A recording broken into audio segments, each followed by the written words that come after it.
Okay, why don't we go ahead and get started.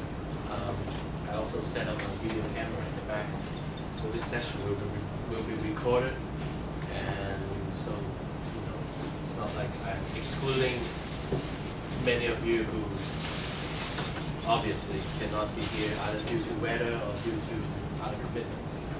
Okay, so anyone who wants to review the discussions that have taken place during the tutorial sessions can have access to these recorded sessions. Okay, so let me try to explain to you really briefly why I'm proposing these tutorial sessions. Okay, and there's only one reason why I'm doing this, is because over the past years I realized that there's a very wide range of students taking the same class. Because you might think, Chem 100, Chem 115, has a prerequisite, so you would have to take Chem 100 before you take Chem 115. But for various reasons, I noticed that a lot of students, they just go straight into Chem 115 without Chem 100. Okay, and there's also a math prerequisite as well. There's Math 153, I think that's the prerequisite, which is algebra and trigonometry 1. And that course is pretty, well, I personally have not attended that course, so I don't know what's being taught in Math 153. Apparently it's, just a review of college algebra.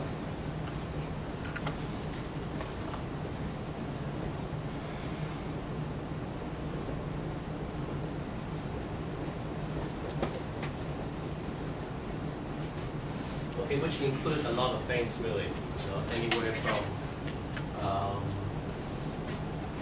just basic manipulation of equations and a little bit of maybe logarithm, dealing with functions, okay, first order, second order functions, quadratic equations, I don't know, maybe some other things too, power, exponential. Okay, so a lot of things are being covered in college algebra, and you are supposed to have taken college algebra before signing up for Chem 115. But again, I don't know. Even though you had the course, maybe you had it a long time ago, or maybe you actually don't take Math 153 because you had some math in high school or in some other places. But now we are all sitting in the same room, right? We are all in Chem 115, including myself. So I want to offer these tutorial sessions so that if you feel like, a little bit of review of everything, from the very basic to, whatever it takes to get you up to speed with the rest of the students in the class, that will be the primary goal of my tutorial sessions. Okay, so I'm not going to lecture on new material. Okay, so if you think you understand all the things I said during the lectures in the previous, Monday and Wednesday, then maybe tutorial is not really for you. Okay, but if you you come to my lectures on Monday and Wednesday, during the first week there's only a Wednesday lecture. But let's say you heard something during the lecture and you're feeling this is not something that you feel comfortable with. Okay, this is not a concept that you've learned before, but this is not a math skill that you're ready to take on. Well, then come to a tutorial session, because I'll give you an opportunity to ask anything you want to ask. Okay, if there is a concept you want me to explain again, I'll explain it again to you. If there's a little bit of math that you don't understand, or you want to practice doing something, like there are certain things in chemistry you can actually get well by doing a lot. Okay, there are also things that you just have to understand. There's no way around it. You have to, somehow look at models or read different books. Okay, talk to different people and just try to understand that concept. But there are also things that you can just practice. You can just do things repeatedly until you're comfortable, until you're trained to do it. And there are a variety of things, skills, um, you know, concepts, principles, and things like that in chemistry. So it's really the reason why chemistry is difficult to learn is because it requires lots of things. If you take a math class, then the only skill you need is pretty much just logic. If you think logically, you do well in math. You know? But in chemistry, you need more than logic. So, so here we are. Okay, so the tutorial sessions are really meant for, you know, enhancing your understanding of the lectures. Okay, I'm not going to lecture on new materials, but I'll just give you an opportunity to go back to the previous 2 lectures, or in this case, only 1 lecture on Wednesday, and ask me, you know, questions about that lecture. Objective number 2 is for me to improve your problem solving. Okay, you see, in a book like this, there are hundreds of problems every chapter. Okay, and in my syllabus, I already said that you're not responsible for, you know, solving all of the problems. There's just no time for you to do that, unless, you know, you don't have anything else to do. Unless chemistry, you know, Chem 115 is the only class you're taking this semester, and you don't have a job, you don't have another class. You know, Chem 115 is the only thing you do. If that's the case, then maybe you have time to, you know, to solve all the problems in the book. So what I'm expecting is not really for you to do all the problems, but to strategically select the problems to practice certain things. Okay, if you don't know which ones you should do, then I'll tell you. Okay, I don't think the whole class needs this sort of advice. Okay, like because someone who had taken high school chemistry, you know, recently would have, you know, no problem doing certain things. Okay, so if you know, really need these additional practice, then I'll give you, you know, a few pieces of advice just to, again, you know, make sure that, you know, the class initially is very diverse. You know, students are coming from everywhere, and there are students who pretty much can pass Chem 115 without any trouble, and, you know, the whole spectrum, include also students who have struggled, you know, just doing the basic things. So I'm trying to, you know, narrow the gap here, try to level the playing field so that everyone will have a chance to get an A in the class. So I mentioned, you know, just improving your understanding, giving you a chance to improve your problem solving, and then eventually, I hope to get into scientific writing. Okay, because you'll be asked to write lab reports. You don't have to write. Well, I guess it's both for lecture and lab, because in lab, obviously, you'll be asked to write lab reports. And I've talked to the lab instructors, and I've told them to be harsh on students, okay, as far as your reports, because, you know, there's only good reports and bad reports. There's nothing in between. You cannot be, you know, somewhat good but not really good. You know, you can either be very good or not very good. So hopefully you're going to be, you know, writing reports that are very good. Okay, because the not good ones, well, maybe for the first time, okay, if you don't submit a very strong lab report, that's excusable. Okay, because I don't think a lot of you would have written lab reports in your high school chemistry class. Okay, you would just be asked to. I mean, some of you barely had any, you know, lab experience, you know, coming out of high school. So, you know, asking you to immediately write a professional lab report on the first attempt is a little too much to ask. Okay, but hopefully you improve. You know, we'll give you several opportunities to write lab reports this semester. And if you continue in Chem 116, you'll write a bunch more. Okay, or if you take organic chemistry next year, you'll be obviously continue to be expected to write lab reports. So eventually, I'll hopefully get into scientific writing, you know, during the tutorial sessions. You know, give you some tips on writing successful reports. But also in lecture exams, I often ask you to ask students to respond to short questions, or give short responses to questions. Okay, and you might think, well, all of you know English, so shouldn't be any trouble for you to answer short questions on an exam. But as it turns out, yes, that's true. If you know English, you know my question, then you should be able to answer it if you know what I'm asking.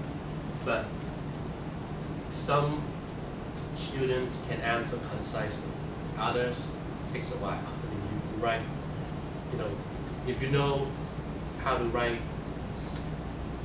good science, you know how to, express your ideas concisely, okay, and get straight to the point, then you can answer a pretty difficult question with just, a few sentences. But on the other hand, if you are not really that, concise, and if you're not really trained well enough in scientific writing, you could be writing, paragraphs after paragraphs, and you're still struggling to express your ideas. Okay, science is a little tricky. Okay, it's not like you're trying to express your feelings. You have to, in science, you have to use the vocabularies that are being accepted by the scientific community.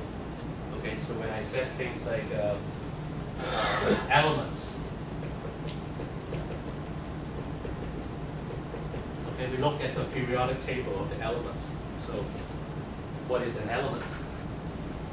Okay, it's not the same meaning, right, as being used in everyday language. Okay, when in the chemistry context, at least, when we use the word element or elements, it means something very specific. Okay, or something like density, or words that you might think you know what they mean, but in science they are, or things like work. Okay, sure you know what is work, but work in science is not the same meaning as work in the everyday language. So hopefully, it's part of getting to know the vocabularies of science. Okay, so once you know the definitions of all these different vocabularies, and you practice using them to express your ideas in science, and once you get enough practice, hopefully you'll get more comfortable using just the right words to express the right ideas. Okay, it's not going to come easy, unfortunately. Okay, it may not even come for some of you during this semester at all, even though you try hard. But it takes a little time. Like for myself, I think by the time I get to third year, okay, I've gone through general and organic chemistry without really feeling comfortable with scientific writing. But by the time I get to junior, senior level, then I begin to see how things, as far as writing, I begin to see how scientific writing is supposed to be done. So I'll be sharing my experiences with you and maybe offer you some advices and tips. Okay. But nevertheless, okay, these are the three things that I want to get to. Okay, improving your understanding, giving you more opportunities to practice problem solving, as well as trying to offer my advice on how to improve on scientific writing. Okay, so these are the three main goals of the tutorial hour. Okay. So what I'll do every time is I'm going to bring two books. Every time, every tutorial session, I'll bring this book, which is your current edition, the current edition of the text that I expect all of you to have. But some of you might have the earlier edition. I think this book is, this is the 5th edition of this book. Okay, and I compare the pages, and basically they are pretty much the same. Okay, there are some minor revisions being done, but fundamentally the two books are almost identical. Okay, so if you actually have a copy of this book, either because you took the course before and you used the 5th edition, or you found this book at a used bookshop and it cost you only less than $50 per copy or something like that. Doesn't matter, okay? As long as you have a copy of the book, either 5th or 6th edition, it doesn't matter. I'm not going to test you on, things. I mean, I'm not going to ask you to recall where you might have seen this idea on what page and which book. Okay, in chemistry, I'm asking you to learn is going to be the same, whether it appears in the 5th or the 6th edition. But I'll bring both books. I'll bring both books to the tutorial session, so you can ask me, okay, in the 6th edition, right, on page whatever, okay, you don't understand why it says so and so. So I can immediately get to your, get to that particular section of the book and try to, understand what you don't understand and try to explain it to you. Okay, so it doesn't matter which edition of the book you use.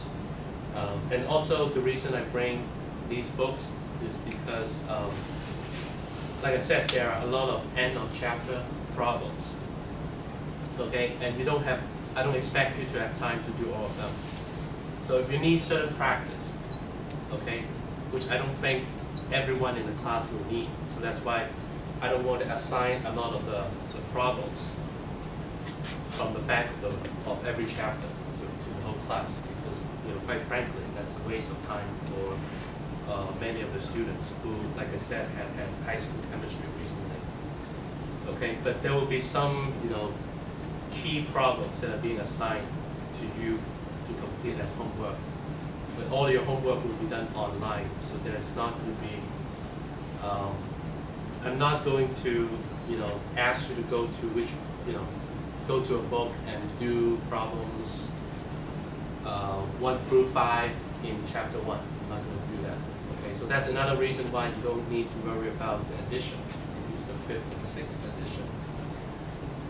Okay, but as far as homework in this class, I'm just going to, rely on the online homework system. So you'll be assigned some key problems to do.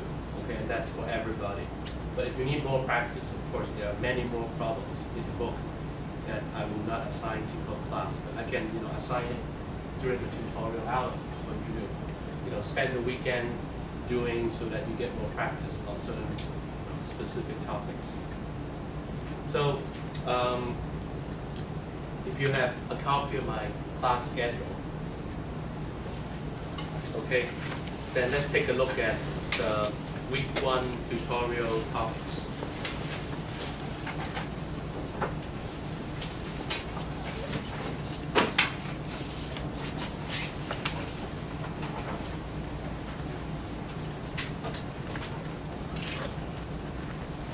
Okay, well, I listed a number of things, and if you have a copy of the textbook, okay, and you try to locate the chapters under which these various topics appear, well, they will be mostly found in chapter 1 and chapter 2. Okay, like the first thing I listed was review names and symbols of elements. Okay, that is pretty much chapter 1 and chapter 2. Chapter 1 just introduced a few basic definitions to you. Okay, like what is matter, what is chemical change, what is physical change. Okay, what is meant by the properties of matter. Okay, and then a few tips on how to best learn chemistry. And all these are in chapter 1. A little bit on the math. Okay, a little bit on the use of metric and SI units. Okay, so all these are in chapter 1. And chapter 2 we have a little bit more on the periodic table of the elements. Okay, chapter 2 will begin with distinction between elements, compounds, and mixture. Okay, and then a little introduction to the periodic table. What is an atom? Okay, the structure of an atom. Okay, and then quickly it would go into bonding. That there are 2 types of bonds, ionic and covalent bonds. Okay, and how do you name an ionic compound? And how do you name a covalent compound? So all these are in chapters 1 and 2. But we're not going to be I guess we will not have time to do all these today. In fact, I didn't list all the topics in chapters 1 and 2, because I think next week we'll have more time to look at some of the chapter 2 ideas. So let's, basically focus on chapter 1, okay, and maybe get into a little bit of chapter 2. Okay, so I listed a few things, right? Review names and symbols of the chemical elements. Well, what do I mean by that? Well, I gave you a copy of this periodic table of elements, right? Okay, and I'll explain it again in lecture next week on Monday. What do I expect you to do with this periodic table? And basically, this is what you're going to use on an exam. Okay, I mean, when I photocopy your exam, I'll give an additional copy of the periodic table. I mean, every copy of the exam would have this periodic table on the last page. Okay, but you're welcome to bring your own, but only this particular version of the periodic table. So you cannot go to, some place and buy a different version of the periodic table and use that during the exam. This is the only version of the periodic table that you're allowed to use. Okay, why am I doing this? Because I know what's on this table.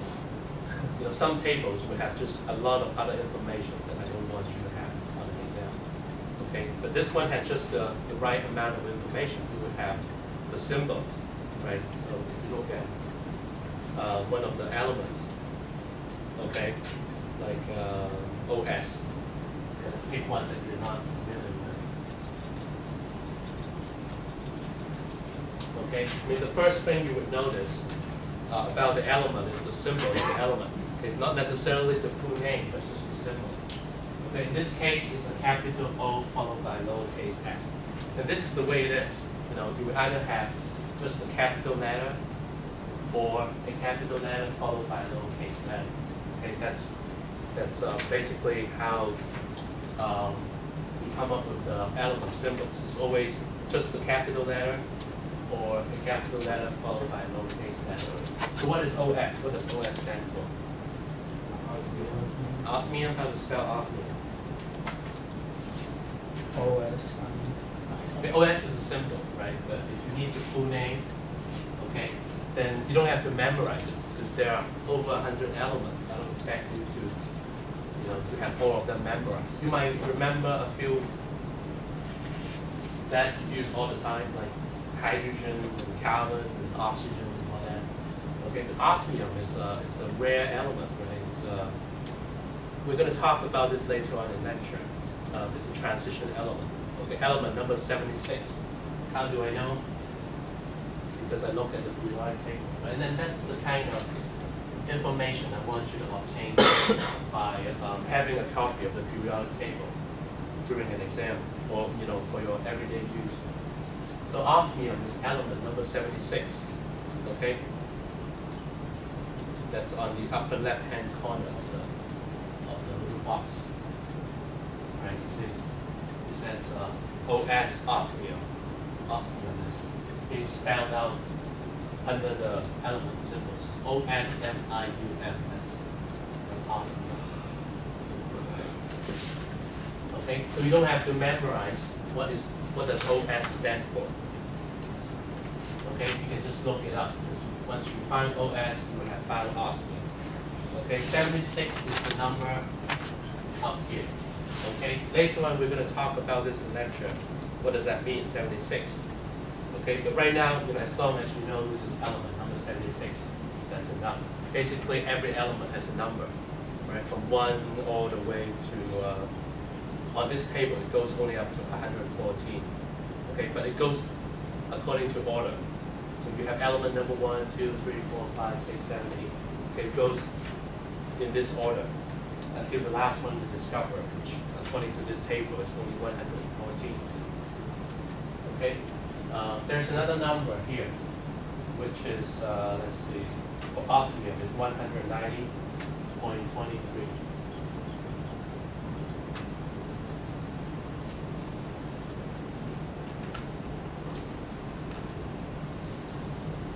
Okay, well, what's that number? It's atomic weight. Okay, well, the legend the legend here would tell you, okay, that this number is called what? It's called relative, okay, relative atomic mass, right? So you know what it is, okay? You may not know exactly the meaning of relative atomic mass. At least if someone asks you, what is that number? 190.23. That's the relative atomic mass.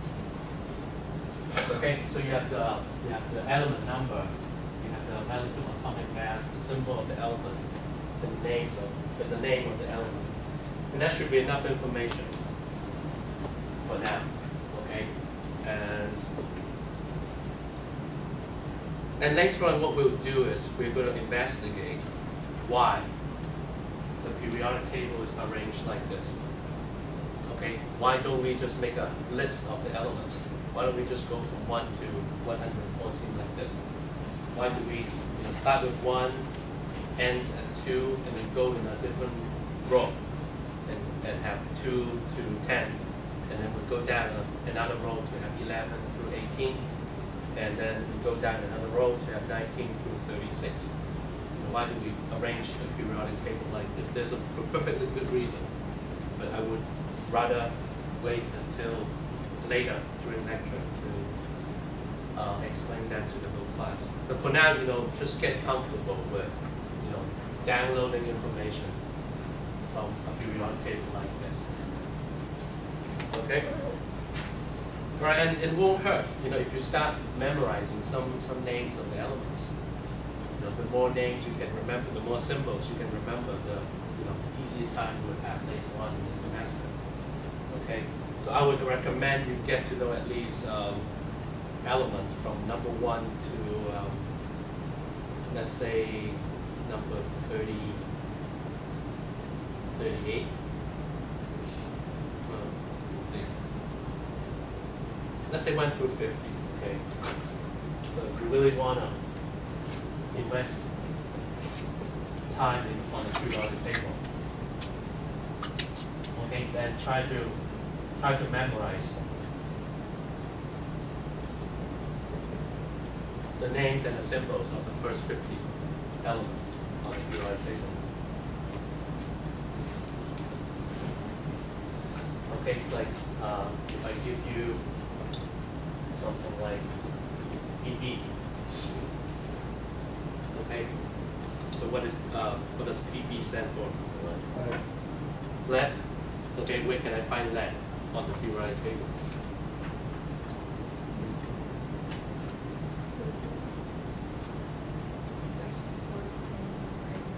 Yeah, that's actually number 82, which is out of range, but that's okay.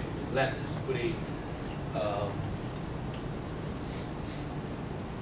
pretty heavy. Okay.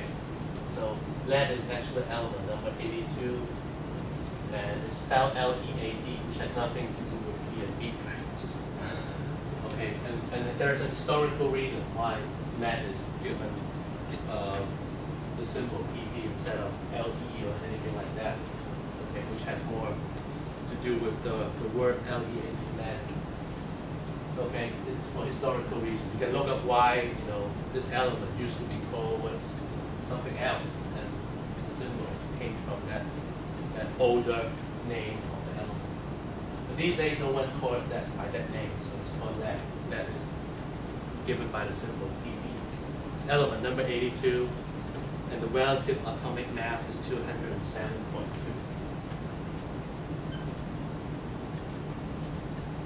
Okay, you want to practice one more? Okay. You okay, right? All right, so good. I mean, you can do it yourself. Just point your finger at an element and see if you remember what's the name associated with that symbol. Okay, so that's fair enough.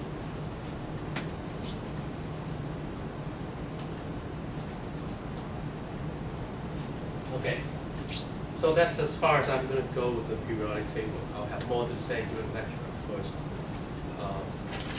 in the course of the semester. Okay, metric and SI units. Okay, that's the next topic.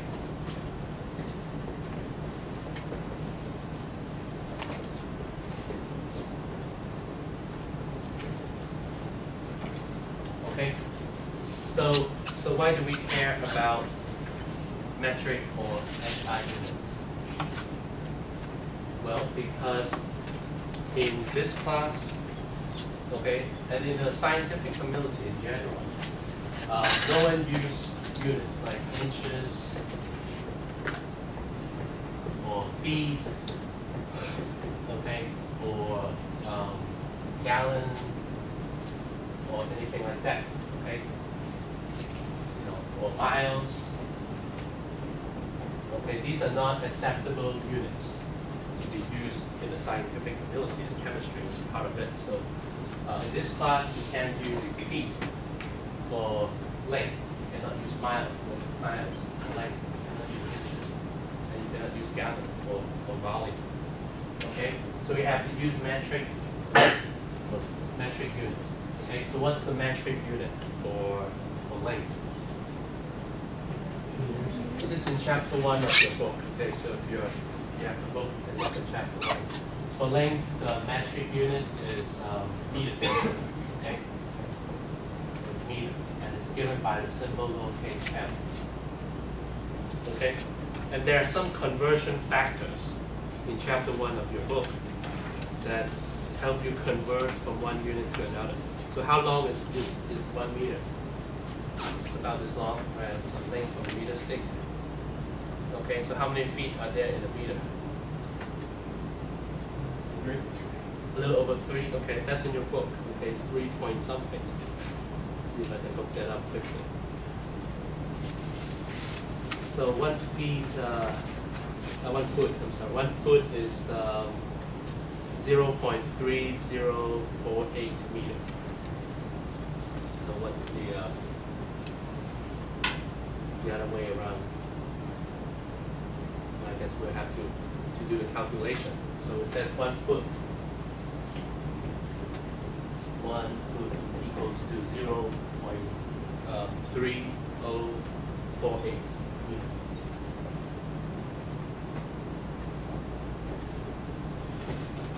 Okay, so 1 meter equals to how many feet? I think it's about 3, but when you do the calculation, it's not in the book, so you have to do the calculation yourself. So 1 meter equals to how many feet? And how do we do this calculation?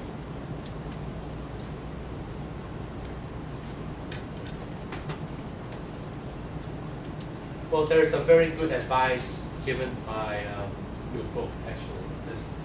The way that the unit works is that it's almost like a number. It works like a number. So if you have foot equals to 0.3048 meter, okay, I can divide both. Well, in this case, I can divide just by the number. Right? I divide both sides by 0.3048. Okay? I mean, basically, I'm solving an algebra problem. Right? You have, let's say 2x equals to 3y. What does y equals to? Okay, so you divide both sides by 3. Right? Okay, so you would have actually 2 over 3 times x equals to y. So I'm trying to do something like that. I mean, I'm not trying to get rid of meter, but I'm going to keep meter on one side of the equation and move everything else to the other side, which involves dividing both sides by 0.3048. So this I can get rid of because it's cancelled. It's 0.3 divided by 0.3, which is 1. Okay, it's 1 times meter. On the left-hand side, 1 foot divided by 0.3048. I should have just divide these two numbers and leave the foot alone. So it's 1 divided by 0.3048. So it's 3.28. Right? 1 meter equals to 3.28 feet.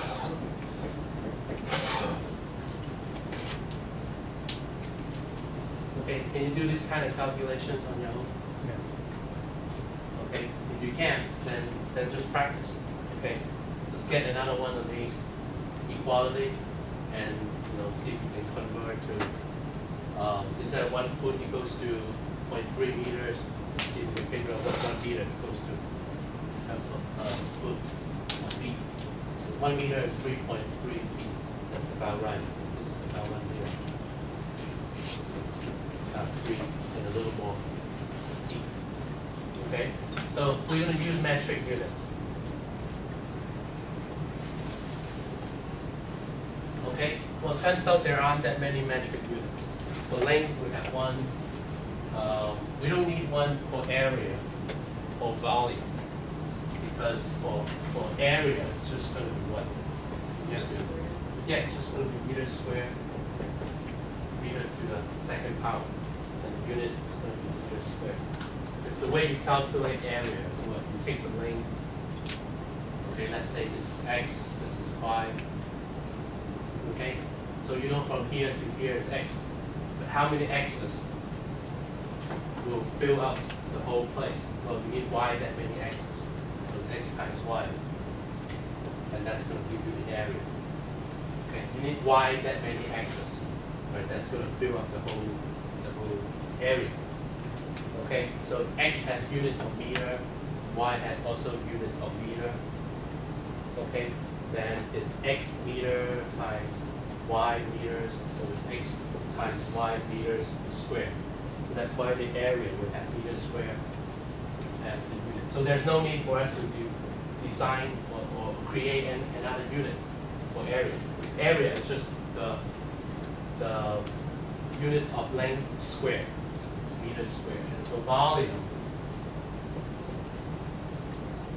okay, it's going to be meter to what power? Cube, to the third power, so it's a meter cube. Okay, well, 1 meter cube is huge, right? Because if this is 1 meter, a cubic meter is a huge volume. Okay, so in chemistry, we don't usually use meter cube. What do we use? We use milliliter. Okay, how big is a milliliter? As far as the volume. Yeah, cubic centimeter. Yeah, that's we use milliliter. This M here does not stand for meter. This M here stands for milli. Okay, it's milliliter. Okay, liter is not the SI unit for volume. Okay, this is just another unit of volume, which is not part of the metric system. Okay, so be aware of this. Liter is actually not a metric unit of volume, but in chemistry we use it anyways, because traditionally we use liter for volume. Okay, but so you need to figure out, right? Okay, a milliliter, that's equal to 1 centimeter cube. This is something you almost have to memorize. Okay, and let's see, I would probably mention this again in lecture. Okay, you need to memorize this, because otherwise there's no way you can make the equations from meter to liter. Okay, so once you have this equality, then you can figure out, okay, what is 1 meter cube in meters. Can you do the calculation right now? So how many meters are there in 1 meter cube? And then we can figure out how many milliliters are there in 1 meter cube. Okay, this is kind of what chapter 1 trying to get you to do. I'm looking at page 19, and this is exactly what's on page 19. Is to figure out, okay, 1 meter cube. That's a huge volume, but using metric unit. Okay, what's the equivalent as far as liters, which is a non-metric unit volume? That's okay. We're so used to, at least as far as the chemists, we are so used to the unit of volume, being liter anyways. Just 1.1, okay.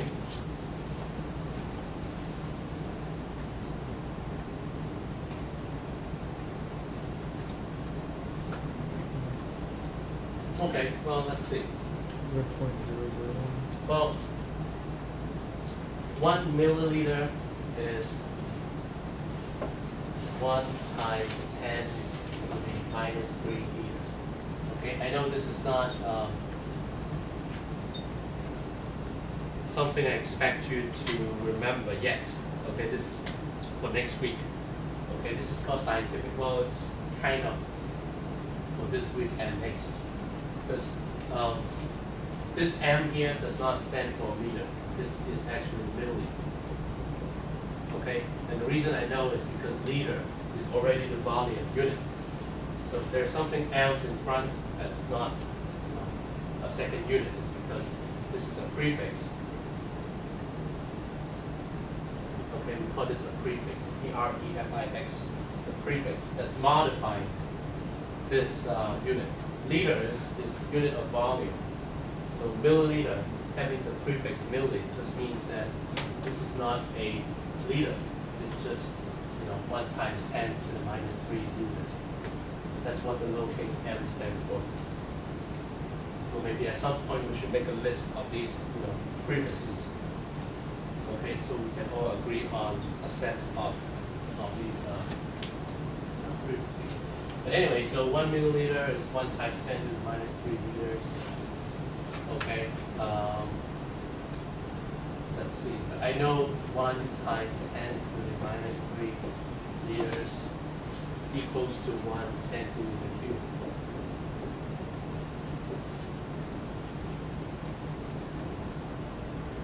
Okay, and here is another prefix.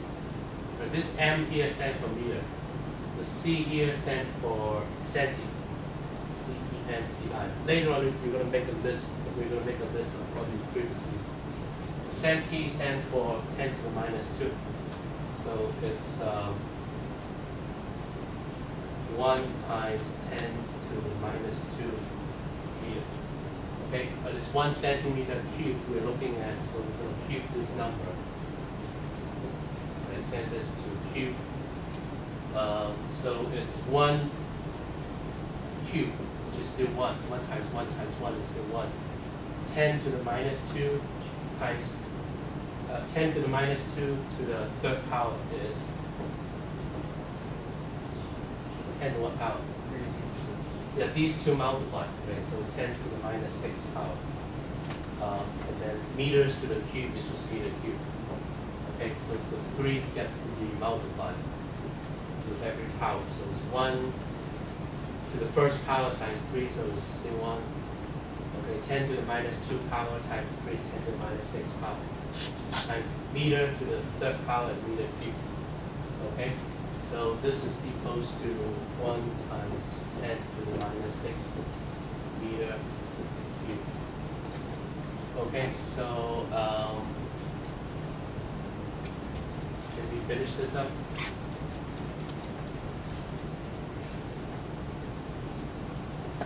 Okay, this is all algebra. Okay, it's all algebra. So now we have this equals to this, right?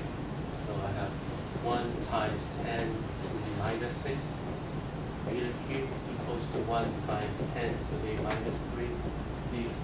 I want to know 1 meter cubed equals to how many liters, right? So just divide both sides, I guess, by what? Yes, by 10 to the minus 6. Divide both sides by 10 to the minus 6. Okay, so this cancel with this, so it's just 1 meter cubed on the left hand side. The right hand side you have what? So if you don't know how to do this in your head, use your calculator. But I know that when I deal with these powers, when I'm dividing powers, I'm subtracting the number. So it's 10 to the minus 3 minus a minus 6. So that equals to 10 to the minus 3 plus 6, so it's plus 3. So it's actually 10 to the third power and then in liters. So it's actually not 1. It's not the right equality. It's 1 meter cubed is huge. It's 1,000 liters that big.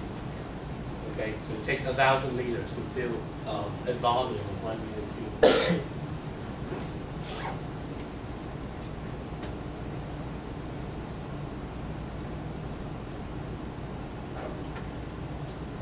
Can you do this kind of math on your own?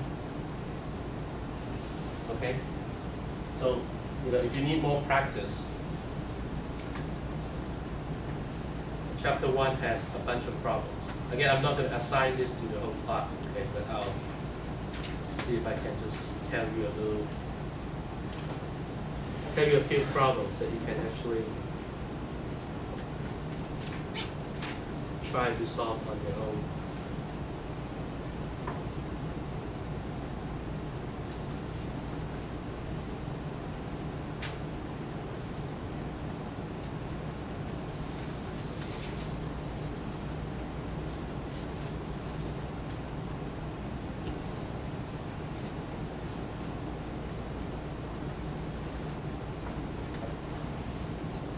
It's very funny.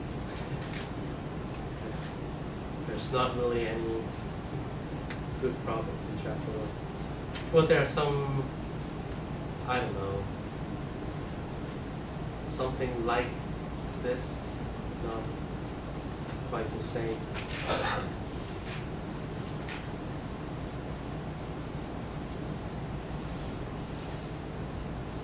Okay, sample problem 1.3, that's the only place. Sample problem, yeah, maybe 1.4 as well, 1.5.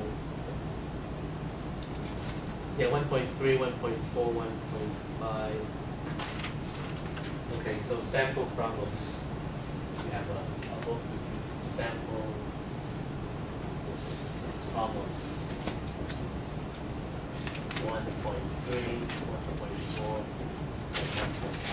Okay, so try doing more of these sort of conversions. Just figuring out, okay, one unit of meter cube equals to how many units of liters. Okay, so 1 meter cube is a large volume, because it equals to 1,000 liters. You have to take 1,000 liters to fill the same volume equivalent to 1 meter cube.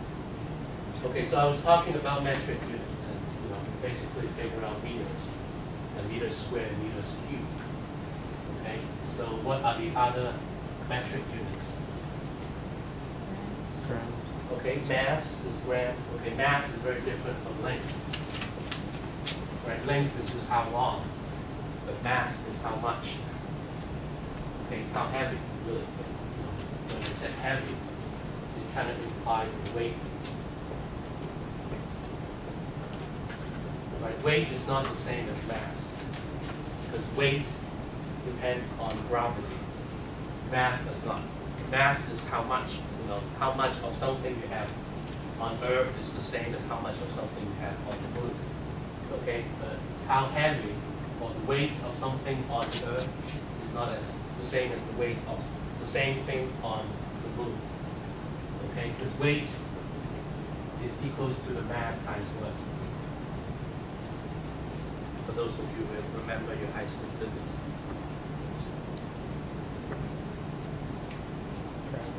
In gravitation, acceleration constant.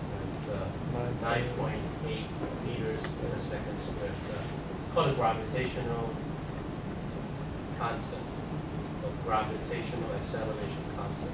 So the acceleration constant is going to be different on the moon than on Earth. Okay, this number, 9.8, is not going to be 9.8 on the moon. So the weight of something is going to be different depending on the gravity. But the mass is always the same. If you take 10 grams of something on Earth and move that to the moon, it's still 10 grams. And the amount is the same. So the unit, the metric unit for mass is grams. Okay? Given by the symbol lowercase g. What are the other SI units? Oh, sorry. What are the other metric units? In fact, SI and metric are being used interchangeably. SI is just acronym for International System of Units. International System of Units. This is same meaning, same as metric. So when someone asks you what is the metric unit of mass, it's the same as asking you what is the SI. Well, actually, in fact, it's a little bit different. Okay. And in chemistry, it really does not make a whole lot of sense to make this distinction. But the metric unit for mass is grams. Right? The SI unit for mass is what? It's actually kilograms. Okay, because in physics, it's just not convenient to express mass in terms of grams. So the SI unit for mass is actually kilograms. But in chemistry, I don't care. Like when you would use kilograms or grams for mass, it doesn't matter. Whichever one is more convenient. Okay, that's the unit you will use for mass. Okay, as long as you don't give me like tons or things like that, that would be nice. Okay, just use grams or kilograms for mass. And for time is what? What is the metric unit for time? SI unit. Okay, it's the same thing. It's not hours, seconds. Okay. The SI unit for time. The metric unit for time is second. Okay. And there's no other way for us to change the unit because we're so glued to using 60 seconds equals to a minute, 60 minutes equals to an hour. Okay. But it kind of makes sense too to use these frequencies. I mean, the only thing that is metric about this time unit is that you can actually use the prefix to modify the unit. So if you write centisecond or if you write CS, okay, that's what? 100th of a second. Okay, centisecond. The centi stands for, you raise it already. Centi stands for 10 to the minus 2. So it's just 100th of a second. That's a centisecond. So you can actually do things like this to the unit second. But it does not take 100 seconds to make a minute. It takes 60 seconds. That's something strange. Whereas it takes 1,000 meters to make a kilometer. And there's really not another length unit, right, other than meter. Here you can use seconds, hours, second, minutes, and hours. Okay, I think there are two more. Current is given by what unit? Electrical current, ampere.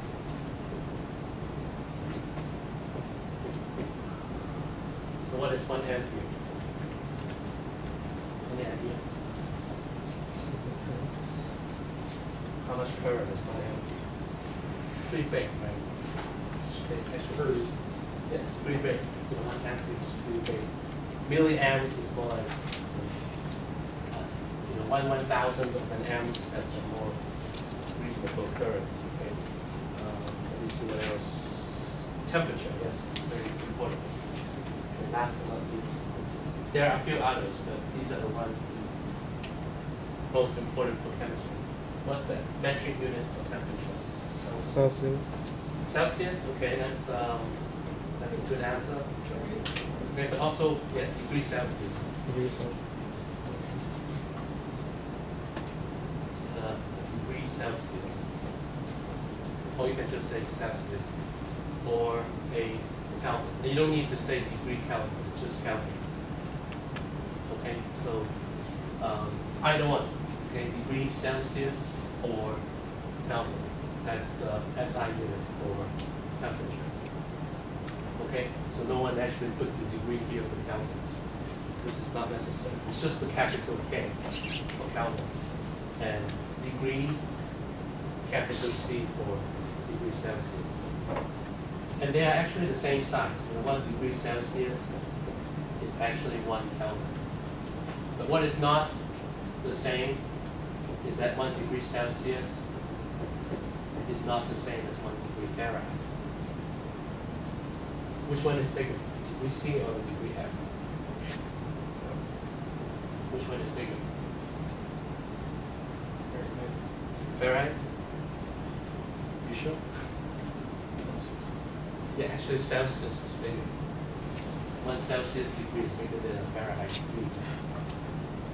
Okay? By how much? By how much is this bigger?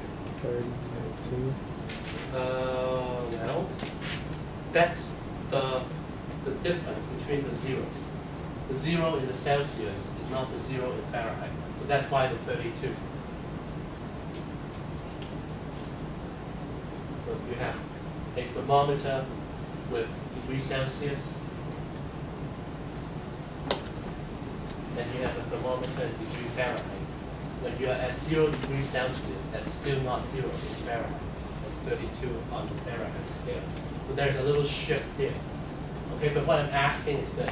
Okay, if you go from 0 to 1 degree Celsius, does it mean that it goes from 32 to 33 degrees Fahrenheit?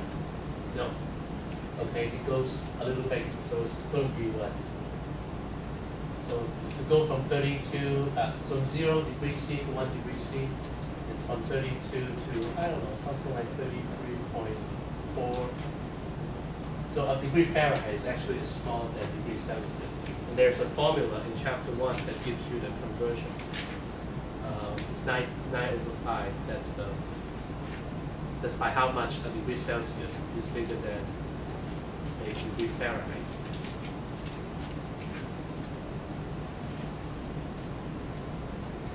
Okay.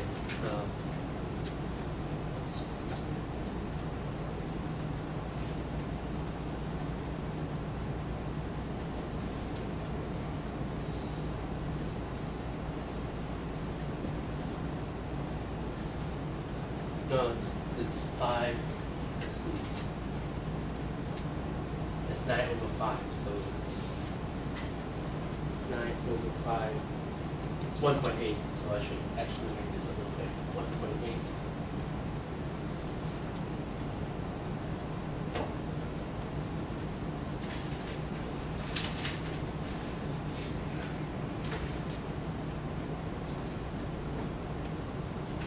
Oh, okay, it's 33.8.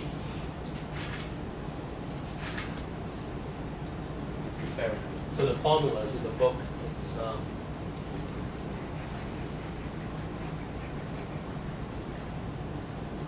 something that you don't have to memorize, because I'll give this to you if I ask you to do this conversion on an exam. So it's 1, so it's temperature in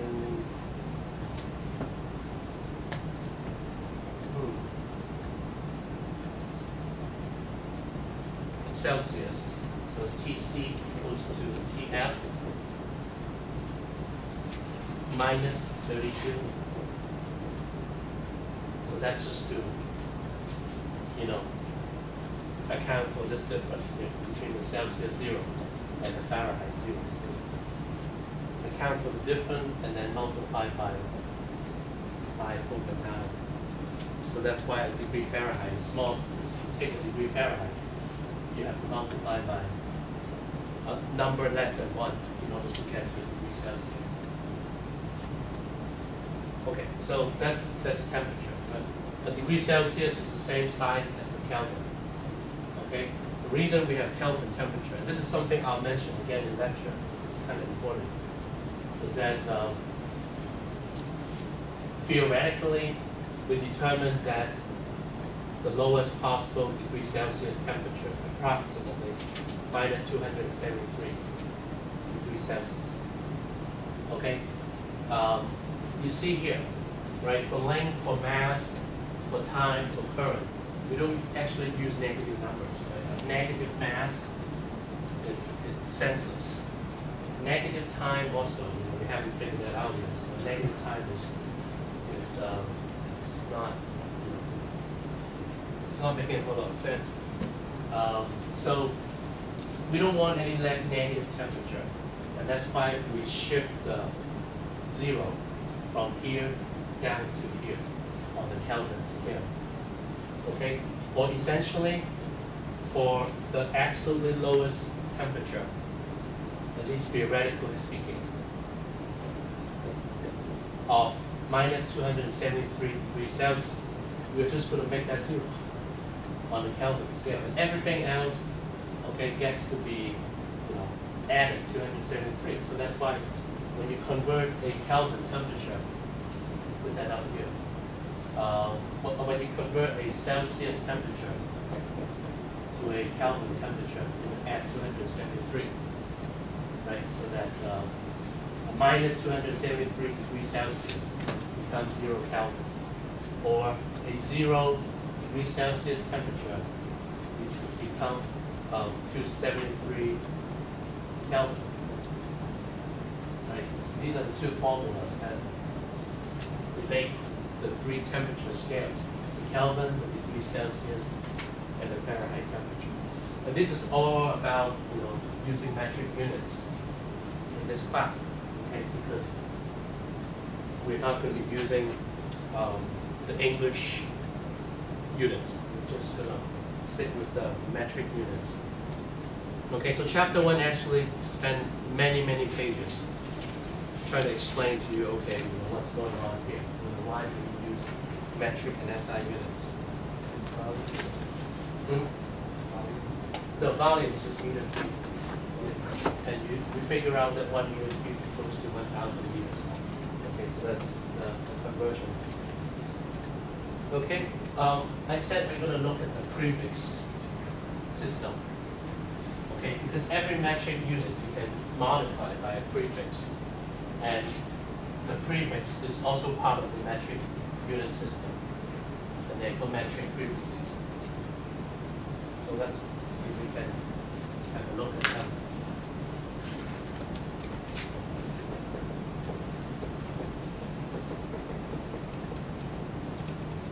Okay, just a set of symbols that we can use to modify any one of these metric units. Okay, so we can be more reasonable with the size of every unit. A meter is probably too much, too big of a length unit to be used to measure the size of an atom or something like that. Okay, so we have to modify these units.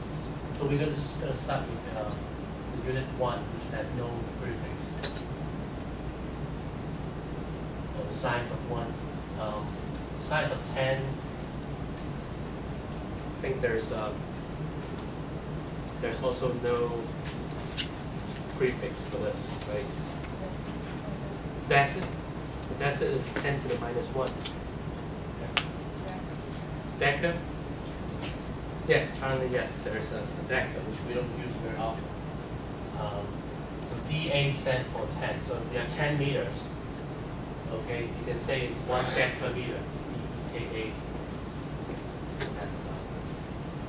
It's in your book. It's on page 17 of your book.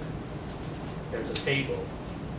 Yeah, DEKA deca. So a decameter is 10 meters.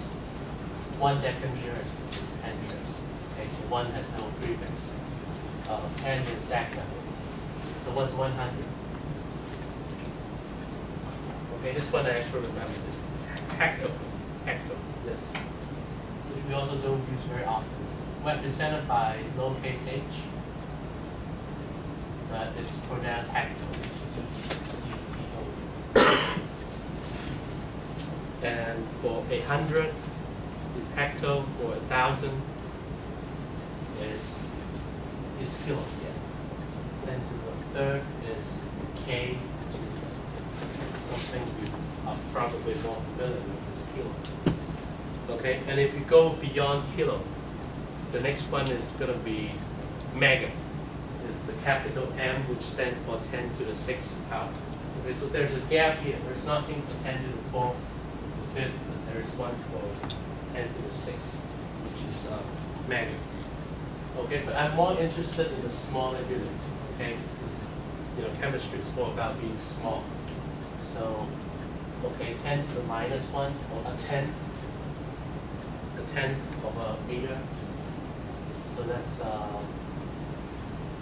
is it centi? Yes. That's it. Yeah, that's it. DECI. D. Yeah. That's it. Slide.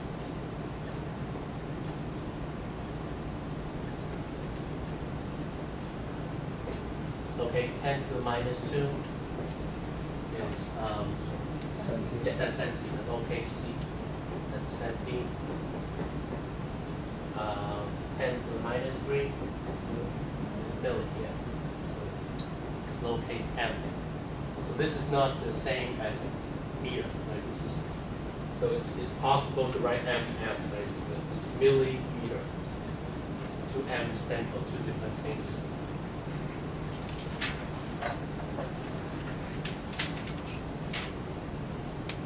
Okay, and then if you just keep going for a little while, 10 to the minus 6. Yeah, we skip a few because there's really not much between 3 and 6. 10 to the minus 6 is micro. The symbol is a little different, right? It's mu. It's pronounced mu. It's like the U with a longer something. Okay, so it's pronounced mu, mu. But it stands for micro. So 10 to the minus 6. And then we have 10 to the minus 9 as next. So we're now going down by a factor of 1,000. Okay, this is nano. Yeah, just lowercase n, which stands for nano. Okay, and then another power of 3 smaller, 10 to the minus 12, that's pico. That's lowercase p, it's pico.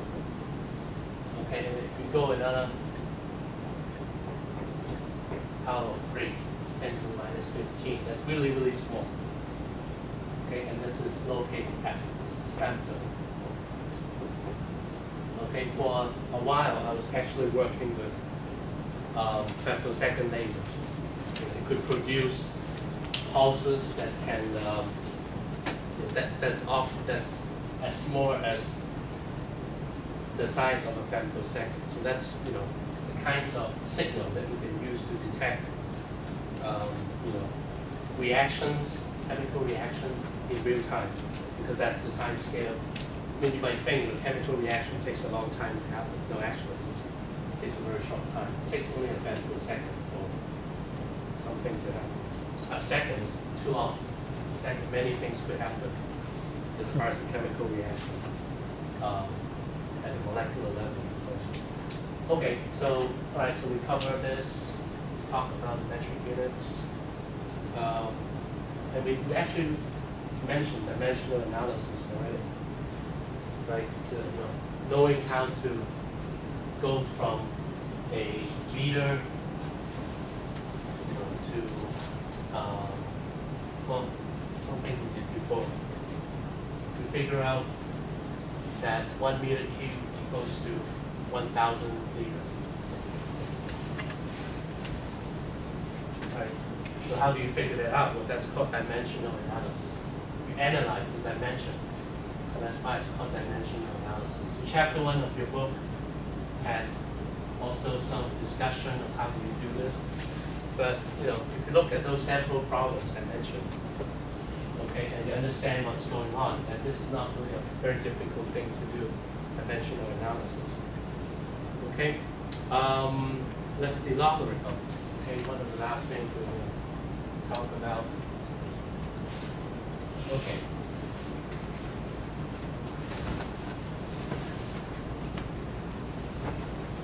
Well, there are two kinds of logarithm. There's common logarithm, and there's also natural logarithm.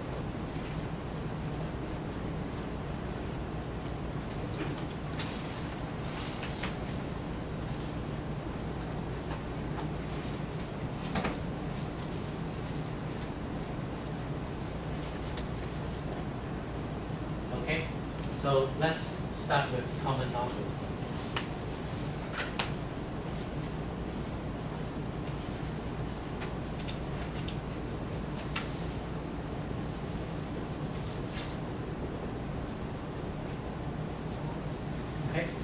Well, the idea is actually quite simple in common logarithm. Because let's say we're going to draw this line here, and we're going to say, well, this is 0. Okay, so this is 1, 2.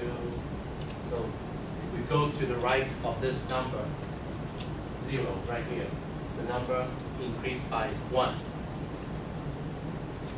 Okay, so that's what we call a number line. Right, so that's 8, that's 9, that's 10. Okay, that's fine. Now how do I go from 10 to 100? Well, just keep going, right? 11, 12, 13, until I reach 100. So where is 100 if I just keep going on this scale? It's going to be, I will need more than the size of this room in order to get to 100. The log scale is much more condensed. Okay, so this is the linear scale. You don't skip numbers. The log scale, you go from, actually you don't have 0 on the log scale. Okay, but you have 1. But if you want to go from 1 to 10, that's just one space. Okay, from 1 to 100, that's just another space. Okay, from 100 to 1,000, that's another space. This is a log scale.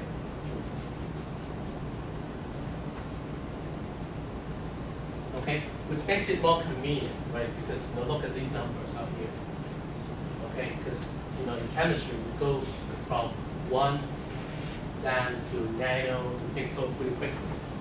Okay, so if we are going to be dealing with counting numbers like on the linear scale, we're never going to get to sleep because you're going too slow. So what happens is we prefer to use the log scale, so you can kind of go big pretty fast, and you can also go small pretty fast as well. Like go to 10 to the minus 1, that's over here, 10 to the minus 2, 10 to the minus 3, 10 to the minus 4. So it only requires 6 units on the log scale for you to go from 1 to a micro. And then just 3 more you get to nano. So that's much more convenient. Okay? So this is essentially how we're going to handle the size. So for example, we're going to measure the length.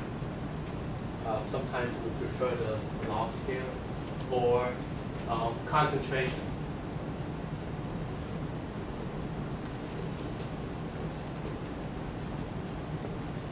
Okay, concentration. That's another thing that we can, concentration can go down to something really small really quickly. So we prefer to use the log scale to describe concentration. So how do we convert from a linear scale to a log scale? Well, that requires a little bit of practice. So let's see if we can just practice doing it.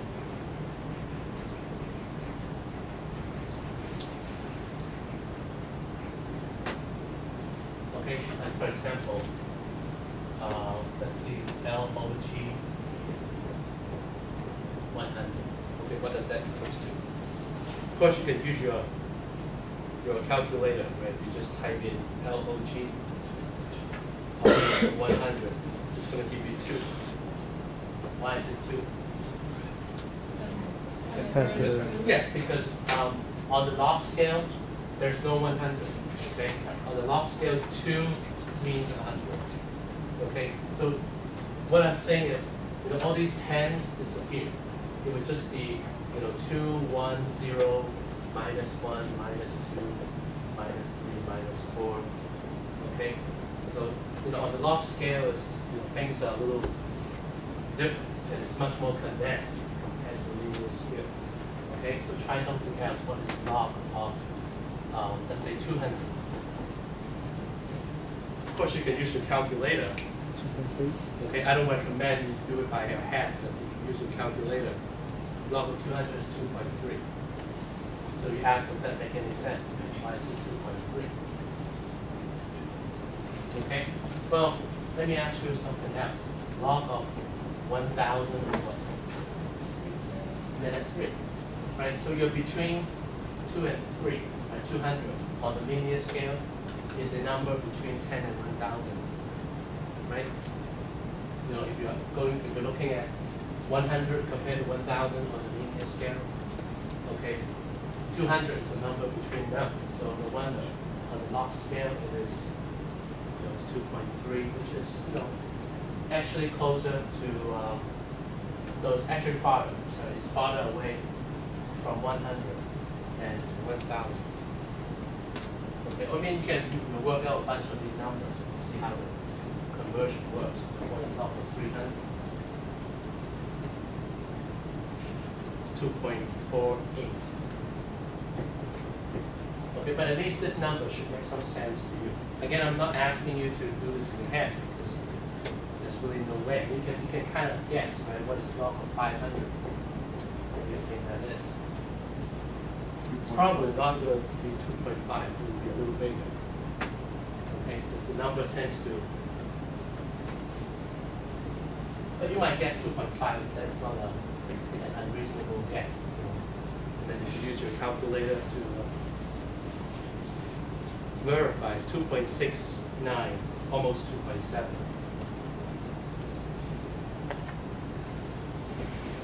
Okay. Now you can convert each of these statements back to, I mean, you can do the inverse log, so to speak, in order to,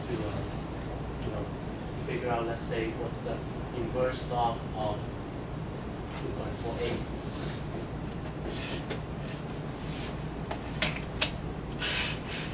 So what's the inverse log of 2.48? And it's 300 again.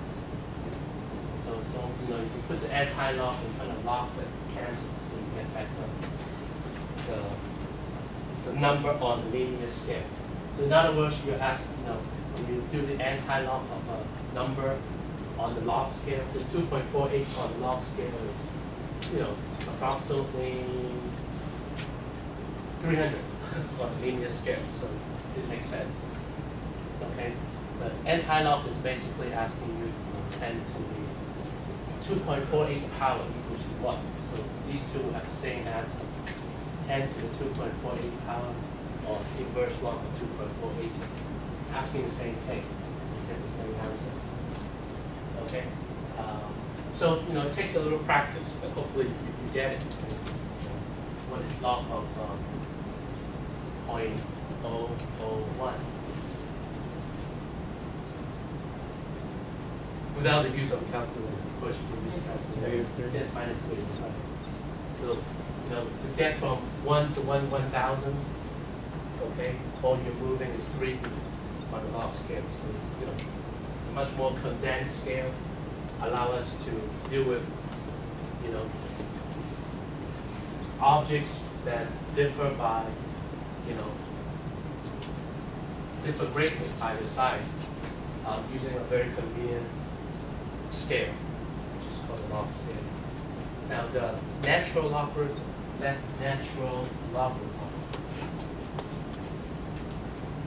is a little different. Well, the principle is still the same. It's still logarithm. Okay? Except that these tens are being replaced. They're not tens anymore. You know what that number is on the natural log scale? Okay, so you have another scale. It's called the natural log, or Ln. This is just common logs of log. So it's not 10 anymore. Every unit we move, it's e, the lowercase e. So e squared, I don't know, something like that. Okay, so 10 is being replaced by another number, which is represented hexagonally by lowercase e. So lowercase e is equivalent to something like 2.73. It's a run-on number, so it continues. Okay, and there's a way that you can define e using the limits of a certain mathematical function, which I don't remember what. Okay, it's 1 over 1 minus x, something like that. Okay, as x approaches 0. So in calculus, there's a more precise definition for the number e, but e is 2.73, and you just use e to replace 10.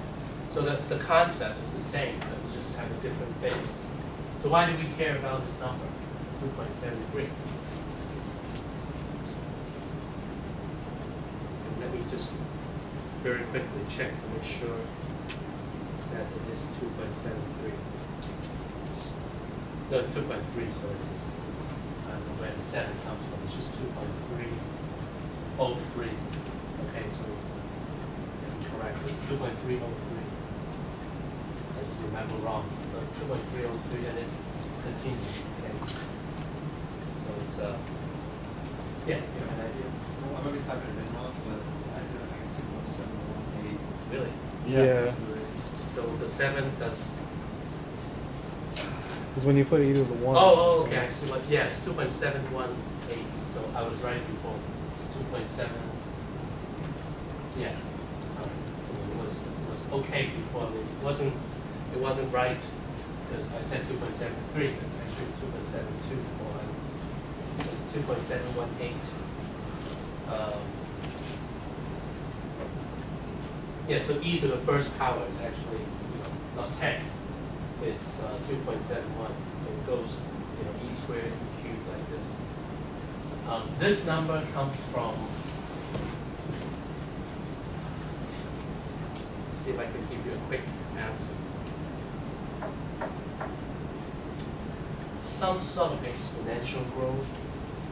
I mean,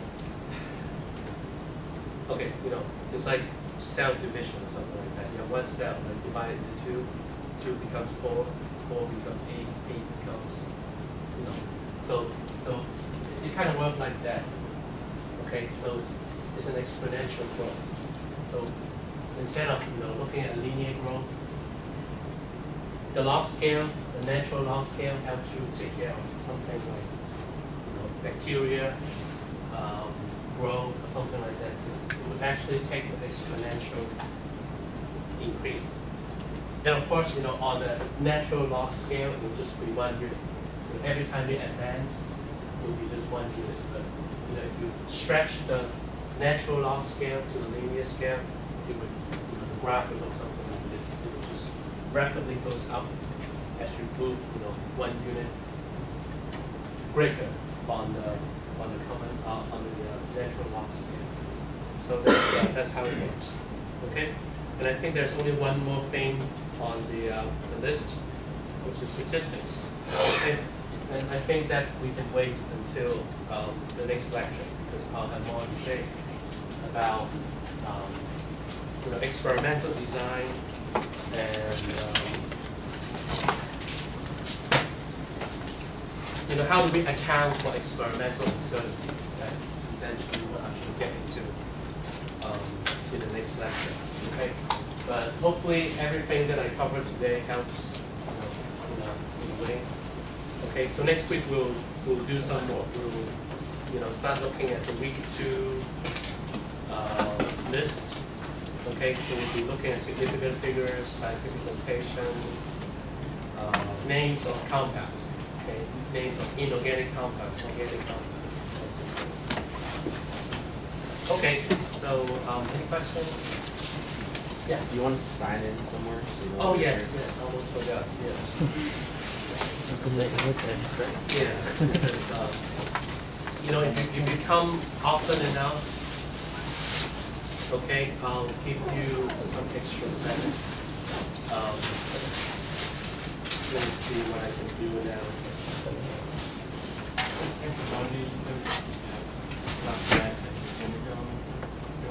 Well, by Monday,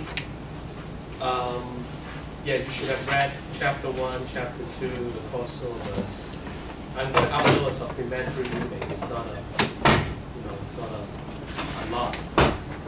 But if you can get started on reading chapter 1, chapter 2, and those sections I listed for week 2, section 3.3, 4.7, 6.1. And so on. So if you get just make reasonable progress in your reading, then you should be okay. Do we have to get a connect code by next week if we have a used book? If you have a used book, you can get a connect code almost any time. You're just going to go to that website, but when it asks for your personal access code which you don't have because you have a use book. You can also, at that point, select to pay using a credit card. Okay, so you basically don't have to. If you have a used book, if you have a used text, then just wait until next month when you're given the course registration code. It's going to be a long web address, www. Dot, a long address, and I'll give this to half of the class. The other half of the class will get a slightly different web address. So what happens is you go to that website, which is managed by Connect. It's going to end up someplace similar. It doesn't matter which registration code. And then, okay, it will ask you to register for the course. If you have an access code already, this is called a registration code. If you have an access code already that comes with your new text, then you can just use your access code to get in the course, okay, to register for the course. If you don't have the access code, then it will just give you another option, pay by credit card or some other ways for you to skip the hassle of having to obtain an access code. You can just pay by credit card and still give you the privilege to register. We have used those e-instruction clickers last semester in my college. Do you use those? No. Okay. No. I don't use those response packs. Other questions? Okay, so next Monday I'll see you all in class. And drive home safe.